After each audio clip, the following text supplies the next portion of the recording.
Alhamdulillah, wassalatu wassalamu ala rasulillah, amma ba'd.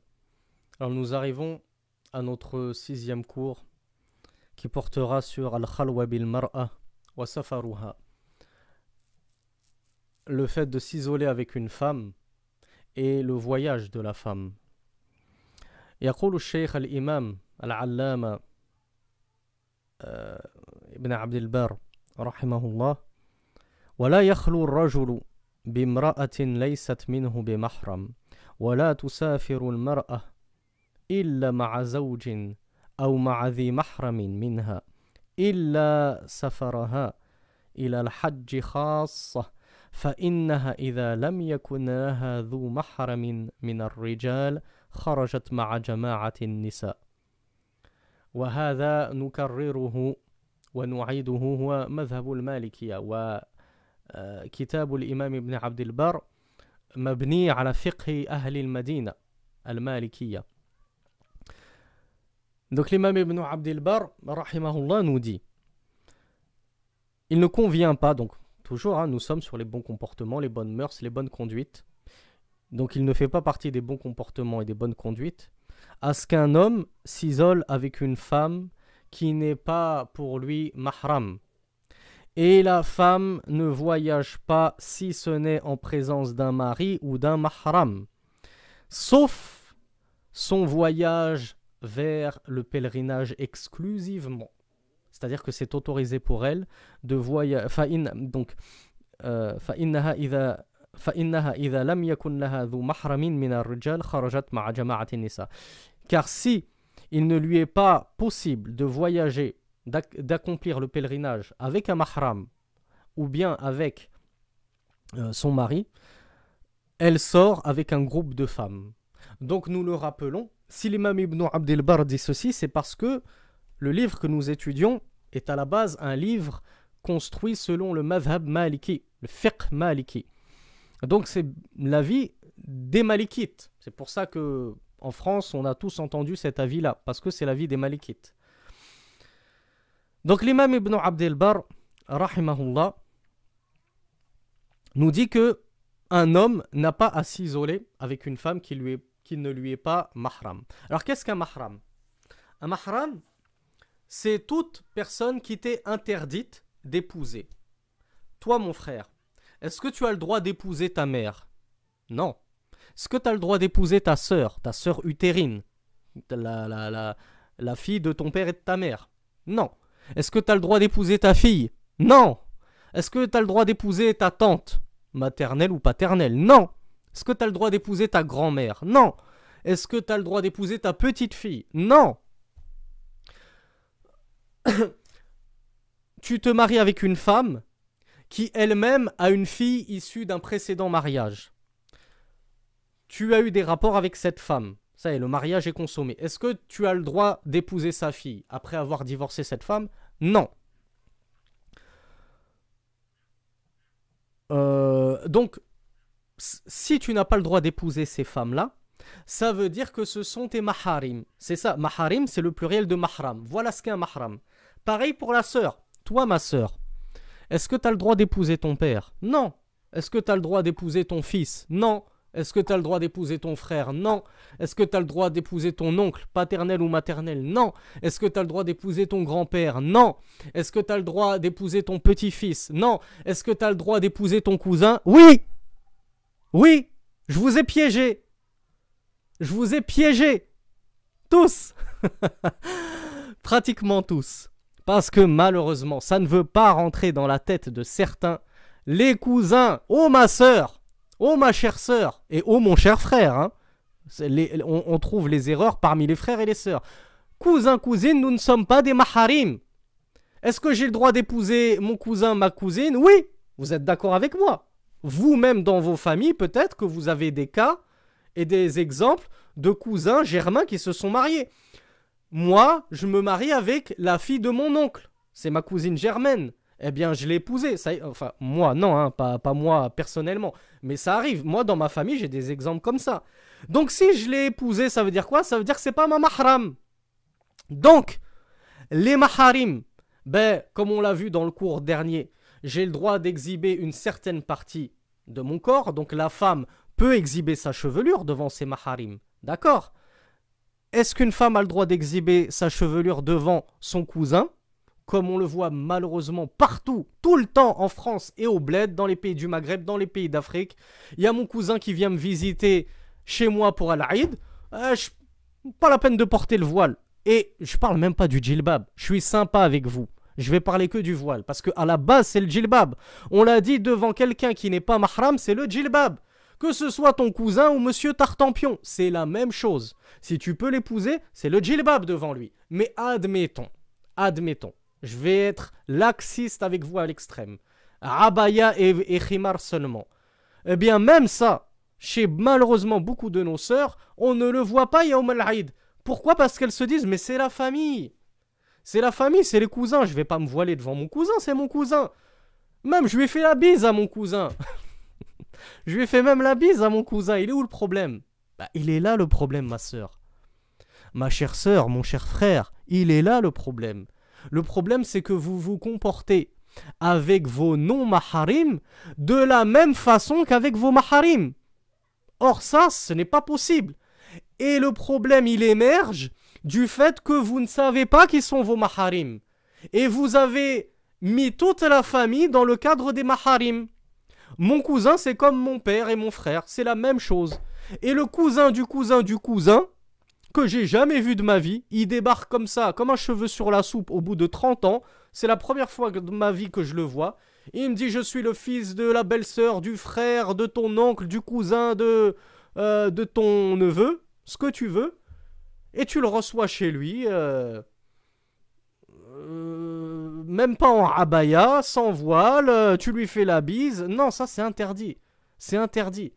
Quelqu'un qui n'est pas ton mahram, tu ne peux pas te découvrir devant lui et tu ne peux pas le toucher. Donc, quand je vous dis tu ne peux pas le toucher, c'est-à-dire ni bise, ni serrer la main. Tu ne peux pas serrer la main à un cousin. Pourquoi? Parce que ce n'est pas ton mahram. Pourquoi? Parce que tu peux l'épouser. Théoriquement, tu as le droit de l'épouser. S'il demande ta main et que tu acceptes, vous pouvez vous marier, il n'y a aucun problème. Alors, si vous pouvez vous marier, c'est que vous n'êtes pas des maharim. C'est-à-dire vous n'êtes pas interdits les uns pour les autres. Vous êtes permis les uns pour les autres, permis dans le cadre halal et légiféré et légitime du mariage. Donc s'il ne m'est pas interdit, je ne peux pas me découvrir devant lui. S'il veut voir ma belle coloration, s'il veut voir les mèches que je me suis fait faire chez le coiffeur, mon ombre et air, ce que vous voulez, eh bien épouse-moi. Tu veux voir mes cheveux, Akhi? Épouse-moi. Mais à l'Aïd, tu ne me vois pas. Donc d'accord mes sœurs? Ça, c'est un message que j'adresse à mes sœurs, je l'ai déjà dit, mais ça vaut pareil pour les hommes. Toi, mon frère, c'est pas parce que c'est ta cousine que tu as le droit de la voir dévoilée, etc., etc. Il nous est recommandé et exigé de baisser nos regards, surtout si elle n'est pas habillée, justement. Et donc, ma cousine, je ne peux pas lui faire la bise. Je ne peux pas lui serrer la main, parce que je peux théoriquement l'épouser. Donc, voilà la différence et surtout la définition entre mahram et non mahram. Donc Rasulullah sallallahu alayhi wa alihi wa sallam nous dit La yakhluwanna ahadun bimra'atin laysat lahu bimahram fa inna thalithahu ash-shaytan. Et le hadith a été rapporté par At-Tirmidhi wa Ahmed wa Ibn Majah wa Ibn Hibban. Le messager d'Allah sallallahu alayhi wa alihi wa sallam a dit qu'un homme ne s'isole pas, al-khalwa, on va le traduire par s'isoler, vous allez comprendre pourquoi, qu'un homme ne s'isole pas avec une femme sans qu'il n'y ait avec elle un mahram, donc son père, son frère, son fils, son oncle, quelqu'un qu'elle ne peut pas épouser, qu'elle n'a pas le droit d'épouser, ce qui fait de lui un mahram. Car certes, le troisième des deux est le shaitan. Le troisième des deux est le diable. Tu crois que tu es tout seul avec cette sœur. T'as envie de draguer une sœur, viens on va au parc, je connais un coin tranquille tout seul. Mais en réalité vous n'êtes pas tout seul. Car le shaitan vous est un compagnon inséparable. Et il est là. Et il fera tout pour vous faire chuter. Et il fera tout pour vous faire glisser. Et si ce n'est pas au premier rendez-vous, ce sera au deuxième rendez-vous. Et si ce n'est pas au deuxième rendez-vous, ce sera au troisième rendez-vous. Mais ce qui est quasiment sûr, c'est que si vous continuez sur ce chemin de la khalwa, de la mixité, de la promiscuité, de l'isolement, comme ça, en délaissant les maharim, et en passant par la petite porte de derrière, au lieu de toquer comme un bonhomme à la porte principale, en demandant sa main à son père, ou en tout cas à son tuteur, en passant par des chemins boueux comme ça, tu peux être sûr que vous allez tomber dans la fornication. Et quand je dis fornication, ce n'est pas forcément la grande fornication qui est l'acte sexuel. Ça peut être les préliminaires. Ne serait-ce que la toucher, ne serait-ce que l'embrasser. Vous pouvez être quasiment sûr que vous tomberez dedans. Ne vous pensez pas à l'abri. Ne vous pensez pas à l'abri des ruses du diable. C'est votre ennemi déclaré. وَالشَّيْطَانُ لَكُمْ عَدُوٌّ مُبِينٌ إِنَّ الشَّيْطَانَ كَانَ لَكُمْ عَدُوًّا مُبِينًا. Le diable vous est un ennemi déclaré. Ne vous pensez jamais à l'abri. Ne vous dites pas, moi je suis pieux, et la sœur, masha'Allah, la quwwata illa billah, elle est vertueuse, elle est pieuse, elle se respecte. Ouais, elle se respecte 1 semaine, 2 semaines, mais tu verras que dans 3 semaines, elle ne se respectera plus. Le shaitan est votre ennemi déclaré. Ne vous croyez pas à l'abri du shaitan. Wa sadaqa Rasulullah. Ne serait-ce que pour obéir au messager d'Allah. Il vous l'a interdit, cette mixité, cette promiscuité, de vous retrouver seul avec une sœur. Il vous l'a interdit. Vous a dit ne vous retrouvez pas seul avec une femme, car le 3e des deux est le shaitan, le démon. Et dans un autre hadith qui est lui unanimement authentique, يقول النبي صلى الله عليه وعلى آله وسلم لا يخلون رجل بامرأة إلا مع ذي محرم. Qu'aucun homme ne s'isole avec une femme sans qu'il n'y ait avec elle un mahram, un tuteur, son fils, son frère, son père, son oncle. ومحل الخلوة المنهي عنه ومحل الخلوة المنهي عنه ما إذا تواريا عن أعين الناس فإن كان بينهما وبين الناس ساتر ففي ذلك نظر وجوزه بعض العلماء وهذا كلام الشيخ شوكت حفظه الله. Cheikh Shaukat nous dit et il nous explique qu'est-ce que c'est que la khalwa interdite, qu'est-ce que c'est que cette mixité, cette promiscuité, cet isolement qui est interdit. Il nous dit ce qui est interdit, c'est lorsque vous allez disparaître du regard des autres. Vous allez tellement vous isoler que vous allez disparaître du regard des autres. Donc plus personne ne pourra vous voir, si ce n'est Allah subhanahu wa ta'ala et les anges, à la limite, et les démons. Mais aucun humain ne pourra vous voir. Pourquoi? Parce que vous êtes isolé. Vous êtes caché derrière un mur, dans une chambre, ce que vous voulez. Donc Cheikh Shaukat nous dit c'est ça qui est interdit, al-khalwa. C'est le fait de s'isoler à tel point que nous ne pouvons plus être aperçus par les gens. Il nous dit, mais si il y a entre deux, ces deux qui s'isolent, et entre les gens, un satir, quelque chose qui va les isoler justement du regard des gens, mais c'est un satir, il nous dit, il y a à redire là-dessus, et certes, certains savants l'ont permis. Qu'est-ce qu'on en comprend là-dedans? En fait, il veut nous dire que si tu t'isoles dans un endroit vide, il n'y a personne dans cet endroit. Ça, c'est interdit. C'est sûr, c'est de la khalwa. C'est de la khalwa puisque tu es seul avec cette sœur. Mais si, par exemple, tu es dans une maison, tu fais une muqabala, admettons, tu fais une muqabala. Tu viens demander la main d'une sœur. Mais tu dis, viens, Ourti, on va s'isoler dans la cuisine ou dans ta chambre. J'ai envie qu'on discute de certaines choses et j'ai pas envie que ton père entende, j'ai pas envie que ton frère entende.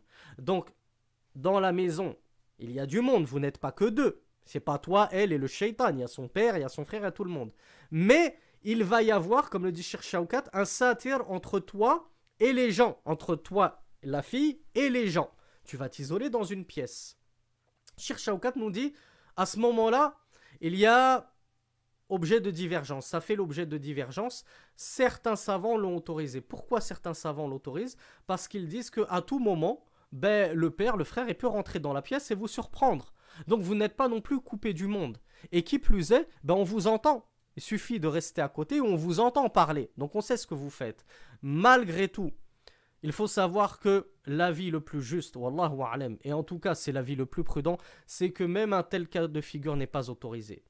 Le simple fait que tu sois dans une autre pièce, seul avec cette sœur, et les autres membres de sa famille, ses maharim, sont dans une autre pièce et ne vous voient pas, tu es en khalwa mon frère, tu es en khalwa ma sœur. Tellement que nos chouyours, comme Cheikh Ibn Baz, rahimahullah, Cheikh Ibn Uthaymin, rahimahullah, Cheikh Salih Al-Fawzan, rahimahullah, ont interdit à la femme de s'isoler seule dans un taxi avec le chauffeur, de prendre un taxi alors qu'elle est seule dans le taxi avec le chauffeur. Vous allez me dire, mais dans un taxi, en admettant que les fenêtres ne soient pas opaques et teintées, donc on vous voit de l'extérieur, donc tu vas me dire, c'est pas une khalwa, pardon.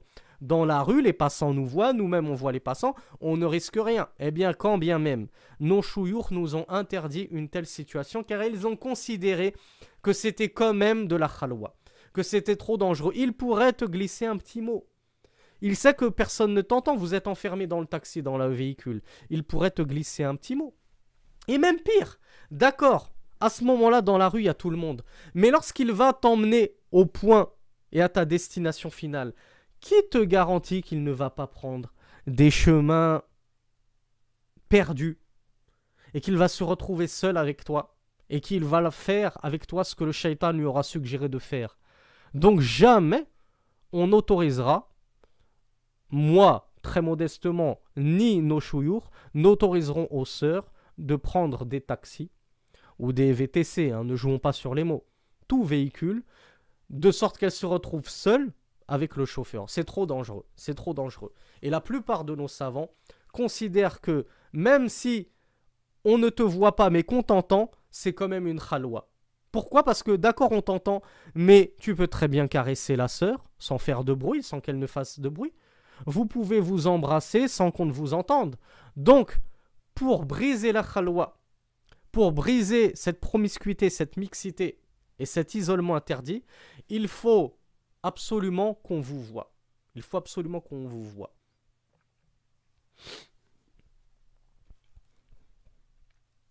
وأخرج المروزي رحمه الله في كتاب الورع قيل لأبي عبد الله أي الإمام أحمد بن حنبل رحمه الله فالكحال الكحال هو الرجل الذي يداوي الناس بالكحل فالكحال يخلو بالمرأة وقد انصرف ما عنده من النساء هل هذه الخلوة منهي عنها؟ فقال الإمام أحمد رحمه الله أليس هو على ظهر الطريق؟ قيل نعم قال إنما الخلوة تكون بالبيت. Donc Al-Marwazi nous rapporte que on a posé la question à l'imam Ahmed ibn Hanbal rahimahullah et on lui a dit Al-Kahhal. Al-Kahhal c'était à l'époque l'oculiste. L'oculiste, la personne qui soignait les yeux des gens avec du kohl. Entre parenthèses, c'est une sunna pour les hommes, notamment le vendredi, de s'enduire les yeux de kohl. Le prophète sallallahu alayhi wa sallam avait recommandé al-ithmad, qui est la meilleure catégorie de kohl, et il s'en induisait les yeux. Ça embellit le regard et en plus, ça a des effets thérapeutiques. Pour traiter les conjonctivites, c'est très bon. Donc à l'époque, il y avait des oculistes qui justement traitaient les conjonctivites et les problèmes oculaires avec du kohl. Donc on a posé la question à l'imam Ahmed, on lui a dit Al-Kahhal, qui en général, il avait son étal dans la rue. Les gens venaient le voir dans la rue, il leur mettait du kohl. Et c'était pas forcément des magasins, dans des appartements comme nous, au 3e étage, etc. En pleine rue, il faisait ça. Il nous dit, le Kahhal, il va se retrouver à être dans une situation d'isolement avec une de ses clientes lorsque tous les autres clients seront partis. Et ça peut arriver de nos jours dans une épicerie. Toi, tu es un épicier, mon frère. Toi, tu tiens un grec, un kebab, un fast-food, ce que tu veux. Tu tiens un mahal, tu tiens un commerce. Il y a toujours des clients. Mais à un moment, les clients ils vont tous partir et il va rester une sœur. Elle va se retrouver toute seule dans ton échoppe, dans ton commerce. C'est délicat, c'est compliqué. Là, il y a une situation d'isolement. Alors, qu'est-ce que tu dois faire? L'imam Ahmed ibn Hanbal l'a posé la question. Il lui a dit Alaysa huwa ala dhahri at-tariq? Ne se trouve-t-il pas dehors, dans la rue, ce kahal, qui est seul avec la sœur, seul avec cette cliente? On lui a dit, bah là, oui, il est dans la rue. Alors il a répondu, la khalwa, l'isolement, n'est que dans les maisons. L'isolement ne vaut que pour les maisons. Mais si tu te retrouves dans la rue comme ça, on ne peut pas considérer que tu es dans un isolement. Et ça arrive beaucoup, mes chers frères et sœurs. Ça arrive beaucoup. Tu attends le bus à 6 heures du matin, tu commences très tôt. Vous êtes d'accord que au niveau de la station de bus, il n'y a personne à 6 heures du matin. Ben voilà, il y a une sœur qui arrive. Vous êtes tous les deux à attendre le bus, il n'y a personne avec vous. Et la rue, elle est vide. À 6 heures du matin, il n'y a pas un chat. On dit quoi? On dit, ah, ça y est, vous êtes dans une situation d'isolement, c'est interdit. Donc on dit non. Ça, c'est pas considéré comme une khalwa. L'imam Ahmed ibn Hanbal te dit, c'est pas considéré comme une khalwa parce que vous êtes dans la rue. Et tôt ou tard, ben, il y aura des gens qui reviendront, ou il y aura des voitures qui passeront, etc., etc. Donc ça, c'est pas considéré comme un isolement. Mais l'isolement, l'imam Ahmed ibn Hanbal nous dit, c'est dans les maisons. Ou dans tout lieu qui s'y apparente. Tout lieu comme ça fermé, dans lesquels il y a une promiscuité, vous êtes seul. Dans ta maison, tu ramènes une fille, il n'y a personne si ce n'est toi et elle. Dans sa maison, tu vas chez elle alors qu'il n'y a pas ses parents chez elle. Il n'y a pas son frère, il n'y a pas son fils, il n'y a personne. Mais là, tu es en pleine situation de khalwa. Tu es en pleine situation d'isolement. Maintenant, l'imam Ibn Abdel Barr nous a parlé du voyage de la femme. Il nous a dit qu'aucune femme ne voyage si ce n'est en présence de son mari ou d'un mahram, sauf si c'est pour le pèlerinage. Il a dit si c'est pour le pèlerinage et qu'elle n'a ni mari ni mahram pour pouvoir l'accompagner, alors elle a le droit de voyager seule avec un groupe de femmes. Donc elle est seule, il n'y a pas d'homme pour l'accompagner, mais à la place d'un homme, elle va voyager avec un groupe de femmes. Ça, c'est le madhab des Malikites. C'est le madhab des Malikites et c'est le madhab de l'imam al-Shafi'i. Rahimahullah, il voyait la permission de ceci. Mais l'imam Abu Hanifa, rahimahullah, et l'imam Ahmed ibn Hanbal, ainsi que une bonne majorité des savants, voient que c'est interdit. Ils voient que c'est interdit et que ça ne suffit pas. Même un groupe de femmes, ça ne remplacera jamais un homme, un rajoul, ton homme qui plus est, ou ton mahram, ton tuteur.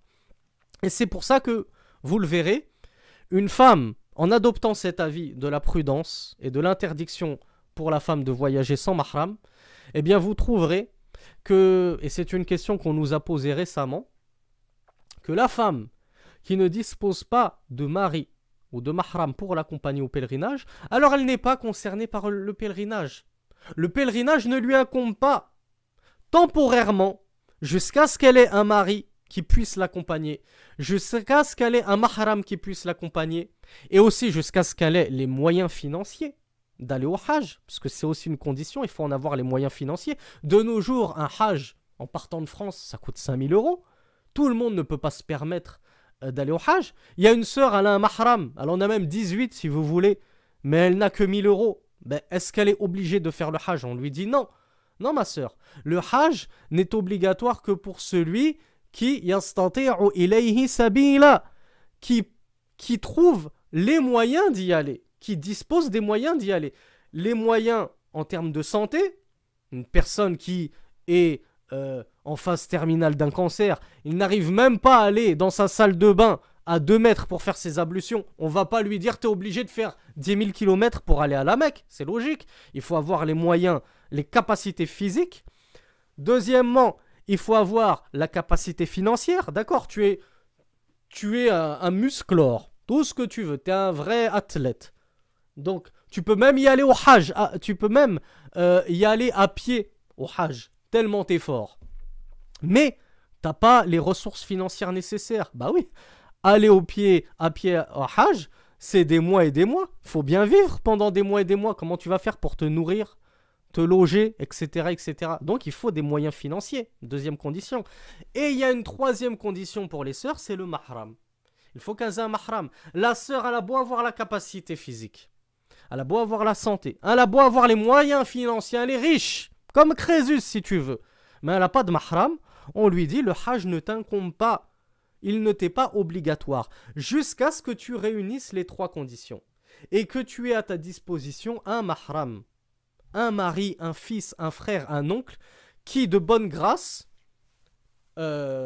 t'accordera de partir au pèlerinage avec toi, t'accompagnera au pèlerinage. Donc à ce moment-là, lorsque ces trois conditions sont réunies, on te dit là, et uniquement à ce moment-là, le hajj te devient obligatoire, ma sœur.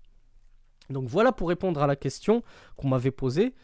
Alors la question qu'on m'avait posée, elle était encore plus précise que ça. Est-ce qu'il incombe au mari de payer le hajj à sa femme? Ça, toi et ta femme, vous avez la capacité physique. Ta femme, elle a un mahram, c'est toi. Et toi, tu es d'accord pour partir avec elle au pèlerinage.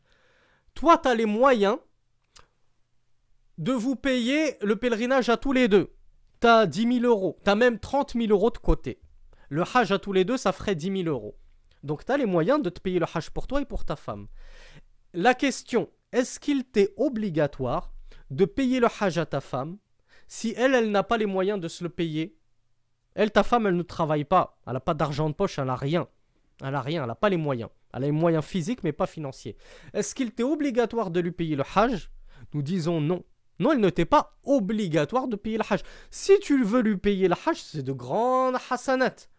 Et une récompense intarissable et inestimable qui t'attend. Bien sûr, tu imagines, offrir le hajj à quelqu'un, à ta propre femme.